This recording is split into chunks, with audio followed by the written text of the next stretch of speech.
Greetings, ladies and gentlemen. Welcome. I am the Crypto Crow. It is Saturday, 11/28/2022. We're going to be talking about some various crypto news, including some Ethereum-based news. We've got some news coming out of Canada. We've got a next big thing revealed with Cardano. We'll be right back after this quick disclaimer. If it's bull or bear, I don't care. It's quite a rough ride, just like life.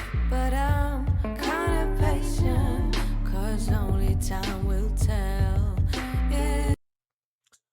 All right, so yeah, I didn't realize that my disclaimer was still sized for this window. So yeah, hopefully this video finds you well. I was well, apparently I'm still having a rough time speaking, but ultimately yesterday I was really not feeling so good, and I did a video, and it's funny because it's getting a decent number of views, all things considered, but I've still been kind of sick. I don't know what's been going on. I know strep throat's been going around a lot of places. I've been seeing and hearing about that quite a bit.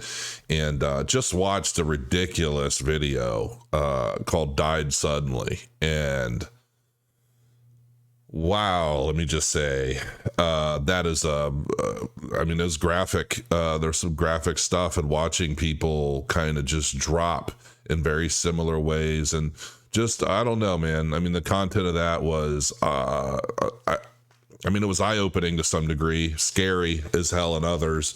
And I am apparently what they call a pureblood. And not in this movie, but in general, people have been referring to me as a pureblood.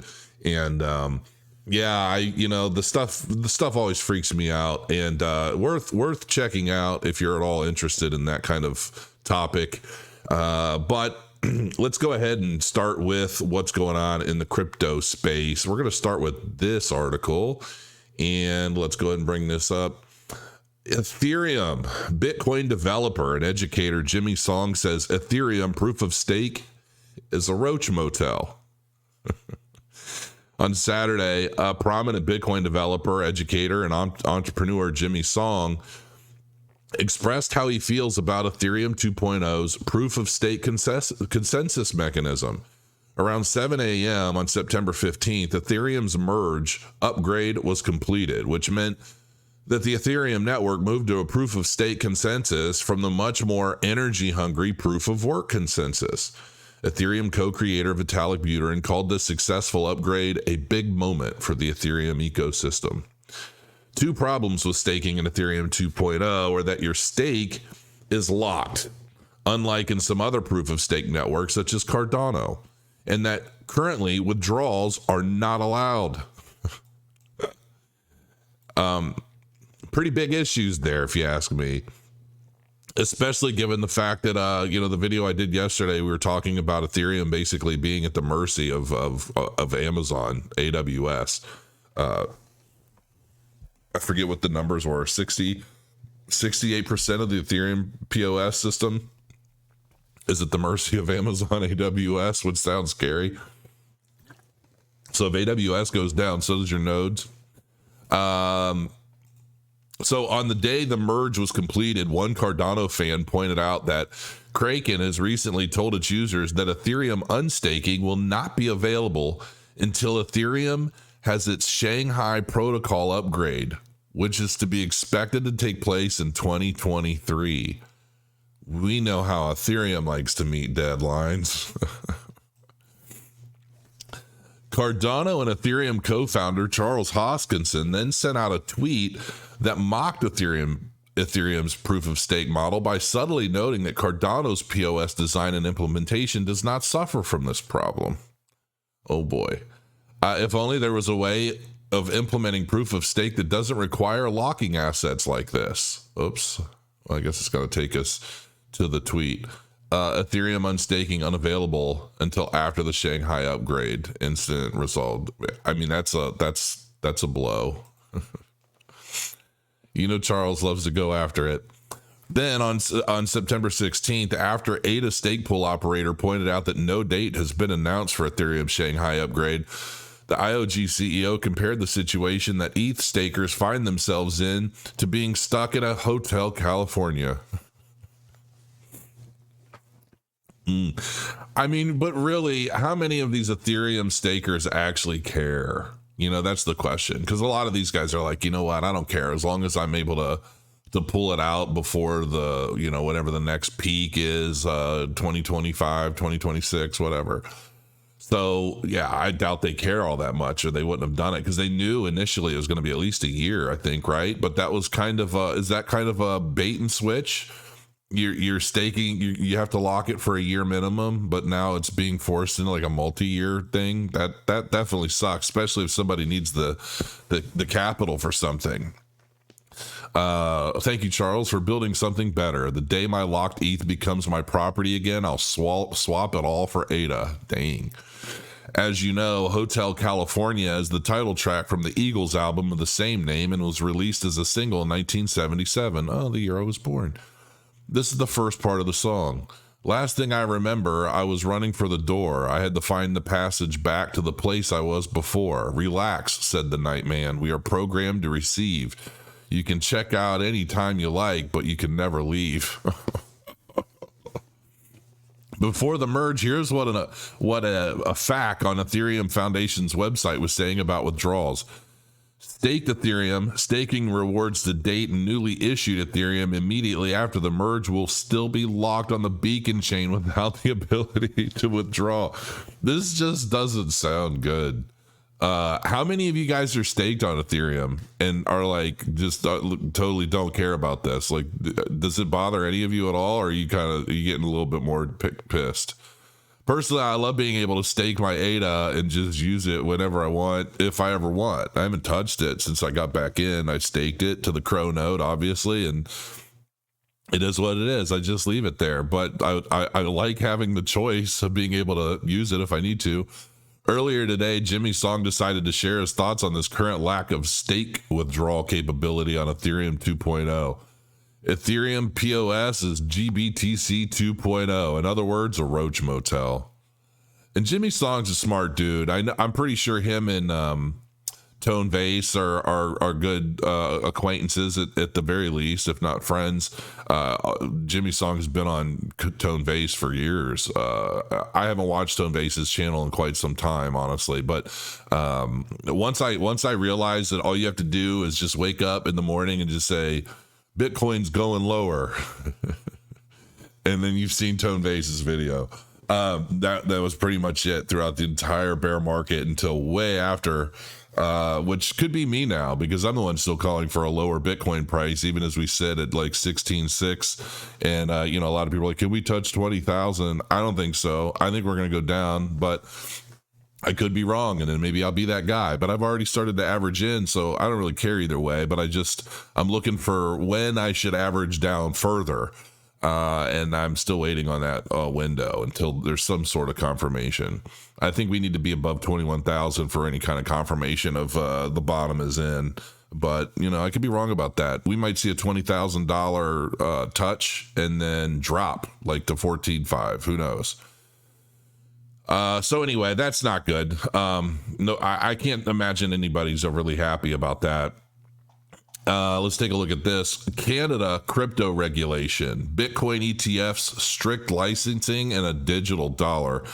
The first and the last major attempt to encourage a comprehensive crypto framework was buried in the House of Commons on November 23rd.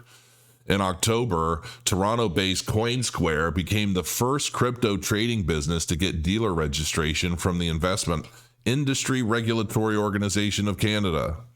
Jeez, that means a lot, as now CoinSquare investors' funds enjoy the security of the Canadian Investment Protection Fund in the event of insolvency, while the exchange is required to report its financial standing regularly. I mean, that's a good thing, I would think. This news reminds us about the peculiarities of Canadian regulation of crypto. While the country still holds a rather tight process of licensing the virtual asset providers, it outpaces the neighboring United States in its experiments with crypto exchange-traded funds, or ETFs, pension funds, investments in central bank digital currencies. an era of restricted dealers. CoinSquare, which happens to be Canada's longest operating crypto asset trading platform, benefits from its new legal status, as none of its competitors can currently boast the same legal footing.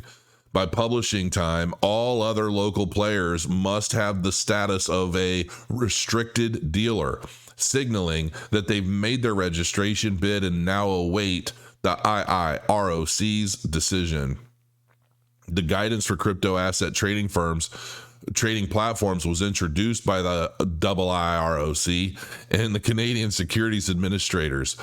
It requires crypto businesses dealing with security tokens or crypto contracts to register as investment dealers or regulated marketplaces.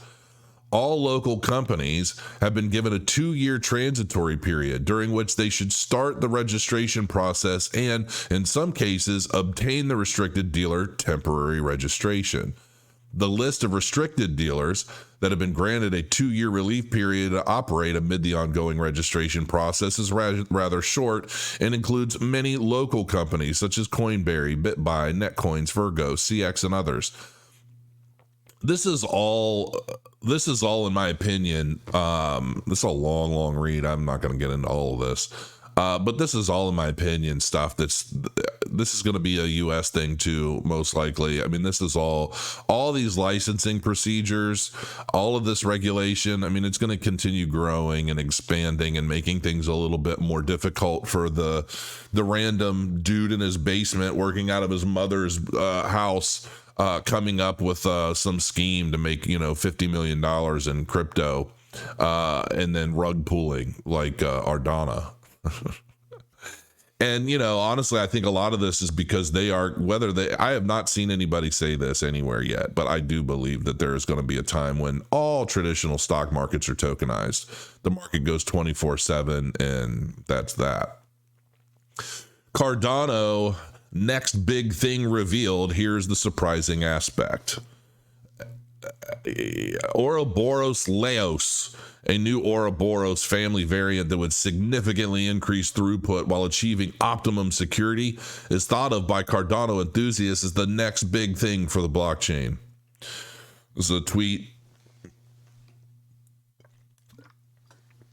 At the time, we only had a vague idea of what Leios was. The recent CIP from Duncan and Al has shed some more light on it. Ouroboros Leios is definitely the most promising L1 upgrade to come. According to KTORS, an open source developer at the Cardano Foundation, Ouroboros Leios is the most promising L1 upgrade to come. He reveals a surprising aspect of OL, which is that the idea behind it is relatively simple. In a thread of tweets, KTORS explains the basis of OL. Cardano is a distributed system where nodes reach consensus by sharing blocks as per the schedule for which they are elected. Blocks are generated roughly every 20 seconds and are propagated to the rest of the network quickly. He points out that a node is typically not actively validating blocks while it is serializing data and transmitting it to its peers, since the block throughput is typically not high enough to keep the node busy all the time. The idea behind Leios is about utilizing those idle resources and making the chain's construction more parallel. It involves utilizing UTXO's full potential. Input blocks, endorsement blocks, and other ranking blocks are the three new sorts of blocks Leios proposes dividing the chain construction into. These blocks are created at various rates and serve various purposes. However, it should be borne in mind that Leios remains a Cardano improvement proposal, which might mean it is far away from now. Cardano heading into Voltaire. Voltaire is going to be a big one. Cardano is heading into the age of Voltaire, as reported by you today. The CIP 1694 has been released, established the groundwork for decentralized decision-making. The Voltaire phase of Cardano will be supported by a mechanism for on-chain governance that is described in CIP 1694. The document improves upon and expands upon the initial Cardano governance model, which was predicted on a certain number of governance keys. So that's some interesting stuff coming. How long? We'll see. Can ADA holders find a firm footing amidst Cardano's latest order of events? Cardano will soon launch a new stablecoin, which I've talked about, titled USDA, for Emergo, a global blockchain technology company, in early 2023. The anticipation of the launch might impact Cardano's growth positively by the end of quarter 4. We'll see. I'm not counting on much of anything until like early next year. I mean, anything that happens before then is just icing on a cake, but ultimately I'm not expecting miracles. The launch of stablecoins on the Cardano network could help the latter solidify its position in the DeFi space. Cardano's total volume locked took a hit in the last few months amid the ongoing bear market. However, it saw some positivity and witnessed a spike in the last few days till the time of writing, as can be seen from the image below.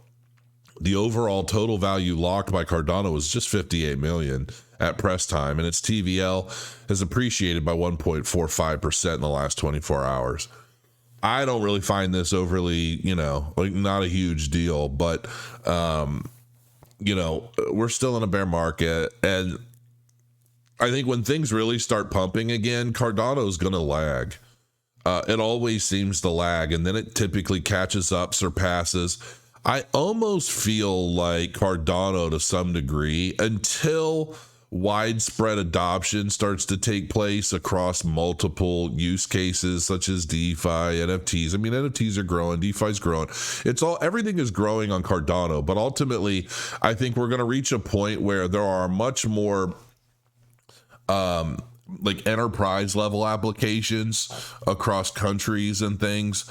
I would like to see World Mobile Token really take shape and really be able to expand its offerings. There's a lot of stuff that I'd like to see, when Cornucopias really starts to kick off and people are using that, playing in that world and having fun with that. And a lot of these other metaverses, that have the ability to prove themselves do. Kind of early for me. I mean, not really. I mean, it's almost 1 o'clock my time, and I still have to like prep this and upload it, so it's going to take a little while. But it's Saturday. That's some basic news, some cryptocurrency news, some Cardano news, all that fun stuff, Ethereum news. Hopefully the video finds you well. Probably not going to be doing a video on Sunday. I think Sundays are probably going to have to be my day where I just kind of take a break and chillax a little bit. And have a good time, have a good weekend. If you go out tonight, be safe, don't drink and drive, be responsible, all that fun stuff. Don't do anything silly or crazy or stupid, and have a good weekend, and I'll see you guys soon. Hopefully you had a good Thanksgiving. Grow your coins.